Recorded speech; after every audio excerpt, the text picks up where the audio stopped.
আসসালামু আলাইকুম। এদিকে আসেন, এদিকে আসেন না একটু। ভালো আছেন আপনারা? আচ্ছা, এইটা তো 1 বছর আগে পরিষ্কার করছিল বলাবান, হ্যাঁ? তো ময়লা ভরা ফেলছে সাদা গেঞ্জির মধ্যে। এই যে আবার পরিষ্কার করতেছেন নাকি? আমরা মূলত হচ্ছে যে না না, আমি বলতেছি তো আপনারা, আপনি উত্তর দিবেন তো। আজকে খেলা হবে, হ্যাঁ? অনেক মানুষ মারা গেছে না?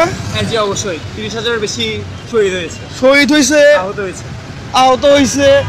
হ্যাঁ, সুন্দর একটা বাংলাদেশ চাইছিল নাকি? জি অবশ্যই, যে এই দেশে চাঁদাবাজ থাকবে না, রাজনীতি থাকবে না, মিছিল মিটিং থাকবে না, সাধারণ মানুষ নিরাপত্তা হবে। হ্যাঁ, এই যে আবার পরিষ্কার করা শুরু করছে। হ্যাঁ জি অবশ্যই। আমি আবার মাঝে মাঝে বলি যে এই দেশের মা বাপ নাই, হ্যাঁ, অনেকে মন খারাপ করে। জি জি। কেন বলি? এই যে দেখেন গ্রিল গুলা যা ছিল, হ্যাঁ, এই যে চুরি করে ফেলেছে। এই গত 1 বছরে চুরি করছে। জি অবশ্যই। আমরা কি এটা চাইছিলাম? না, আমরা এই বাংলাদেশে অবশ্যই চাইনি। আচ্ছা, বৃষ্টিতে রাস্তা উঠে গেছে, দেখছেন আপনি? চট্টগ্রামে থাকেন, রাস্তা সব চদর-বদর হয়ে গেছে, দেখছেন? পৃথিবীর কোন দেশ আছে যে এই দেশে বৃষ্টিতে রাস্তা নষ্ট হয়ে যায়? না না না না, আছে? আচ্ছা, ফাইনালি আমরা একটা সুন্দর বাংলাদেশ চাইছিলাম, আসলে কি আমরা পাইছি? আমরা অ্যাকচুয়াল কিছু কারাপ্টেড মানুষের জন্য আমরা এটা ডিজার্ভ করতে পারি নাই। এটা আমাদের দুঃখ, সত্য কথা। ইনার কি স্বার্থটা আছে বলেন? আমার কথা বলতে লোম দাঁড়ায় যাচ্ছে। ইনার কি স্বার্থটা আছে? ইনার এই টি শার্টের মধ্যে সে আপনি নোংরা করবেন, আপনি সাইনবোর্ড লাগাবেন, এ পরিষ্কার করবে, কি স্বার্থ আছে ওনার? শুধু ছিলাম খালি চিটাগাংকে প্রথমত সুন্দর করে যাতে পুরো বাংলাদেশে এটা পাবলিসিটি করতে পারে, এটাই। এই এই এই ইয়াং জেনারেশন শুধুমাত্র চায় যে দেশটা সুন্দর হোক। বাংলাদেশে রাজনীতি করে 2% লোক, বিশ্বাস করবেন? এই 2% লোকের জন্য আজকে 20 কোটি মানুষের সমস্যা।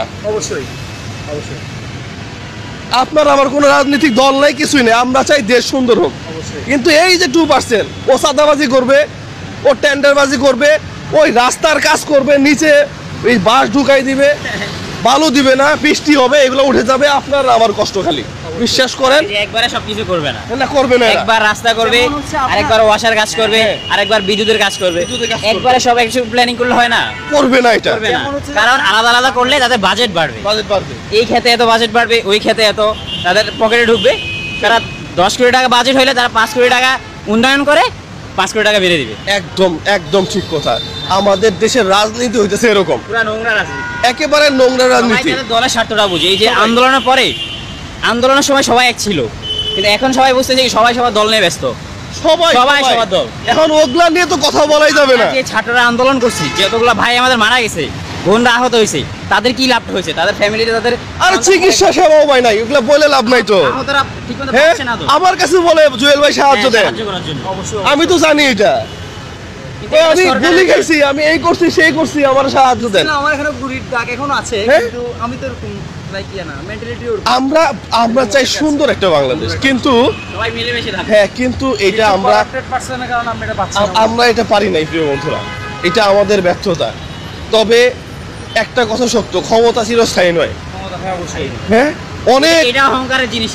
অনেক বাহাদুর দেখছি আমরা।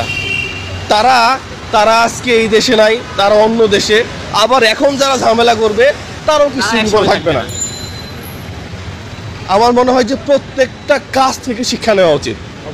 আপনি যদি শিক্ষা নেন নাই, তাহলে আপনারও সেম অবস্থা হবে। আমরা শুধু এতটুকু মেসেজ করি, সেটা হচ্ছে যে এই জেনারেশনকে কেউ দমায় রাখতে পারে নাই। আর সামনে কেউ যদি মনে করে যে অন্যায় করে পার পেয়ে যাবে, ওদের কপালে দুঃখ আছে। না, এটা সুযোগ নেই। এই জেনারেশনকে ওরা কেউ দাবায় রাখতে পারবে না, এটা সুযোগ নেই। অ্যাকচুয়াল এগুলো করে ওদেরকে এটা বিশ্বাস করাচ্ছে যে 1 বছর হয়ে গেছে, তবু আমরা জিনিসটা ভুলি নাই। ওদেরকে এটা আশ্বাস দিচ্ছে আপনারা জায়গাপত্রগুলো ময়লা করবেন না, জাস্ট লাইক এটা। আমরা চিটাংটাই সুন্দর করি, আমরা আমাদের স্মৃতি তুলে ধরতে চাচ্ছি। আমাদের অবশ্যই জুলাই স্মৃতির উপর কেন ওনারা ব্যানার লাগায়? স্মৃতিটা তুলে ধরার আগে আমার কাছে মনে হয় যে যদি দেশটা সুন্দর হইতো তাহলে খুব ভালো লাগতো। 1 বছর আগে রাস্তায় অটো চলতো না, এখন অটো চলে। এখন অনেকেই বলবে জুয়েল ভাই কি ওনার পক্ষে নাকি? নো, যেমন এই পদ্ধতি যারা হ্যাঁ? এক বছর আগে এই গ্রিলগুলো ছিল, এখন নাই, সব এখন উঠে গেছে। এখন উঠে পেয়েছে। তাহলে আমি কি বলবো, এই দেশের মা চলে গেছে। ভাই কি এক দেশ, ফ্লাইওভার উপরে পর্যন্ত পানি জমে। ফ্লাইওভারের উপরে পানি, কোন দেশ? এটা কোন দেশ? হ্যাঁ? ওয়াটারফল পড়তেছে। ওয়াটারফল বলছে, এটা নিয়ে আমার কয়েকটা ভিডিও আছে। হ্যাঁ, ওয়াটারফল হয়ে গেছে এগুলো। এসব ফ্লাইওভারের উপর দিয়ে পানি কেমনে পড়ে? হ্যাঁ?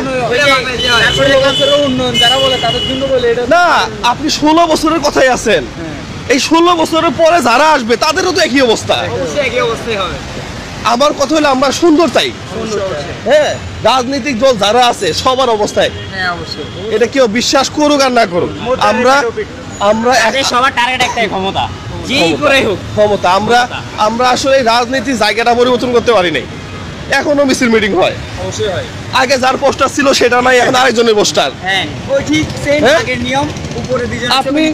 আপনি এখানে আগে যার পোস্টার পরিষ্কার করছেন, এখন অন্যজন এটা করতেছেন। অবশ্যই এটাই। অমুক নেতার চেঞ্জ হচ্ছে, আরেক নেতা আসছে, তাহলে লাভ কি হইলো? আচ্ছা ভাইয়া, হ্যাঁ? আমাদের যে কাজ আছে তো, হ্যাঁ, আপনারা কাজ করেন প্রিয় বন্ধুরা। আসলে এই তরুণরা একটা সুন্দর বাংলাদেশের আশায় কিন্তু এখনো কাজ করতেছে।